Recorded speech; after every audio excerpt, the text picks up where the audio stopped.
Hello, everybody. I'm George from Ireland, and this is about what Mick Huckabee had said the other day. Huckabee is the United States ambassador to the state of Israel, and there he is in Jerusalem, which, of course, is the capital of Palestine and Israel, as determined by the United Nations. But Israel's stolen East Jerusalem, which legally belongs to Palestine. So it was a great insult to Palestine, to the Arab world, to the Muslim world to do that. Most countries have their embassy in Israel in Tel Aviv. But anyway, Mick Huckabee is obviously a complete wingnut. All right, you believe in Christianity, but he's a Christian fundamentalist, the sort of guy who'd believe in speaking snakes and a burning bush that can talk to you and stuff like that, who doesn't know what mythology is. Who's using an Iron Age myth as though it's got force of international law, and that's what informs us geopolitics. It's just laughable, but obviously terrifying as well. That how can somebody so stupid and so how deranged be promoted to such a high office? But that's America for you. And I know the Islamic world has got his equivalent of him. Then he was saying, speaking to Tucker Carlson, the American shock jock, that he was referencing the book of Genesis, saying, I would be fine if they took it all. Because Mr. Carlson pointed out, well, according to the Holy Bible, it says Israel, has all the rights to all these lands. I mean, the Israelites lived as slaves in Goshen in ancient Egypt, that they started off in the Euphrates, which is now Iraq, and so on, moving through the Fertile Crescent. So Ambassador Huckabee saying it would be okay, and he speaks for the United States, if Israel conquered most of the Middle East, was now Egypt, I suppose, Lebanon, Syria, Iraq, maybe other countries. Wow. What a terrible thing to do. And of course, there are some ultra-Zionists who agree with him and thought they shouldn't have withdrawn from Egypt when they crossed the canal. They control a tiny bit of Egypt. But it's staggering and it's sickening. What about international law? What about the United Nations Charter? And the United States, one of the prime movers by the United Nations Charter, not to seek to change borders through force, the mutual recognition of frontiers, not to initiate a war of aggression, nor to threaten war, even if you're not intending to carry it out, and so forth. Completely disrespecting the territorial integrity of other countries. Israel's already illegally occupying some of Syria. They stole even more of it the other year, illegally occupying some of Lebanon. I know it's only a small bit. It was a lot of South Lebanon for 18 years, illegally occupying Palestine, indeed. And they would go much further. All these attacks on Lebanon, on Iran, on Tunisia, on Syria, goodness knows where else. So there he is giving carte blanche to this terrible aggression. Iraq, the Iraqis have done nothing against Israel for a long time. I know the days of Saddam Hussein, the Iraqis, they funded these Palestinian militants, but they don't do so anymore. So obviously there's been some pushback. There was a joint statement issued by several countries: Indonesia, the most populous Muslim country in the world; Pakistan, the second most populous, the United Arab Emirates, which unusually for a Muslim country recognizes Israel; Turkey, Jordan, Egypt, Saudi Arabia, and they said this is dangerous and inflammatory. It definitely is incendiary. It would be violative of international law. Moreover, it poses a grave risk to stability and peace in the region, and so on. The League of Arab States, they said it was a provocation, it was extremist, and so on. So it was just a staggeringly undiplomatic thing to say. It's just typical Trumpian.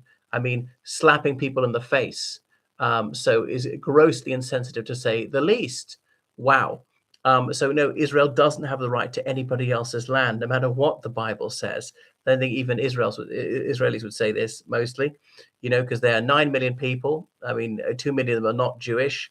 And Egypt's got 100 million people. Lebanon's got about 3 million. Jordan's got about, 10 million. Syria's got about 20 million. Iraq has got about 30 million. Are you going to drive all these people out? You're going to keep them as a helot class, something like that. So, wow.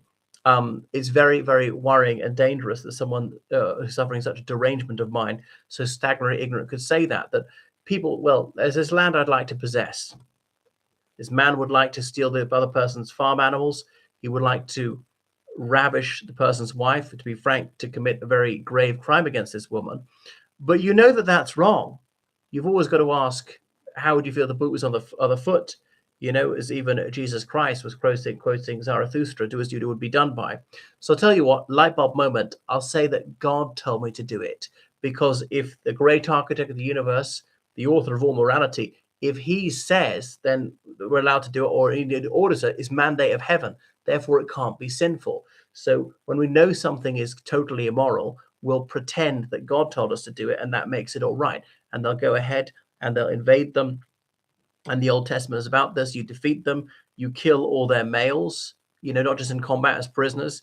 You go into them with the women. That's rape. That's what the Bible tells them to do. I know it's sick, it's a vile crime. And in some cases, to kill all men, women, and children, and even their farm animals and stuff like that. So it's encouraging wars of aggression. It's encouraging genocide, the mass murder of children. Now, obviously, the great majority of Jewish people say, well, that was an Iron Age myth. And okay, even though they did these things, that's totally immoral. And we would never, ever countenance anything like that now. But of course, Judaism, like Christianity, Islam, any other religion, presumably, has its, psychopaths who say, yeah, we mean it.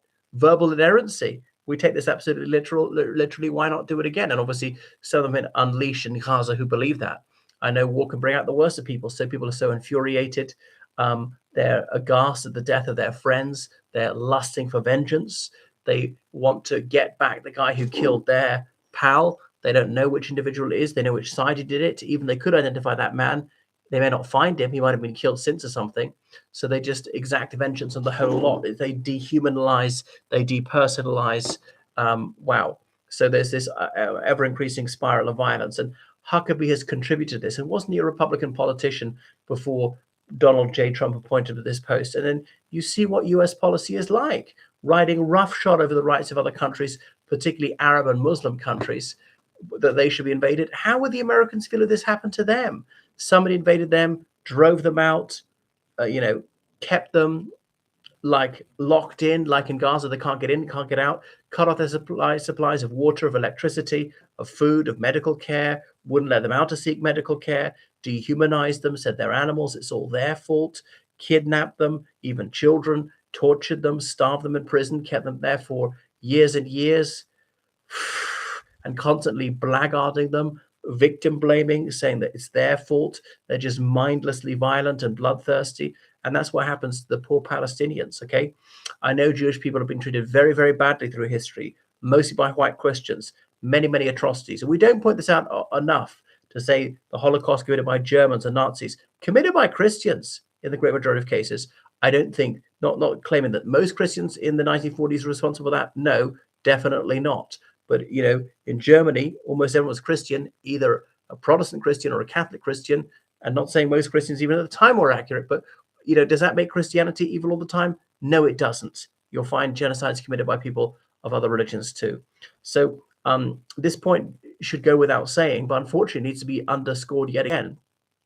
No one should be mistreated on the basis of his or her ethnicity, faith, nationality, skin color, birthplace, and so forth, okay? And that goes for Jews, whether defined by ethnicity or religion, and Palestinians, all Arabs, all Muslims, and so on.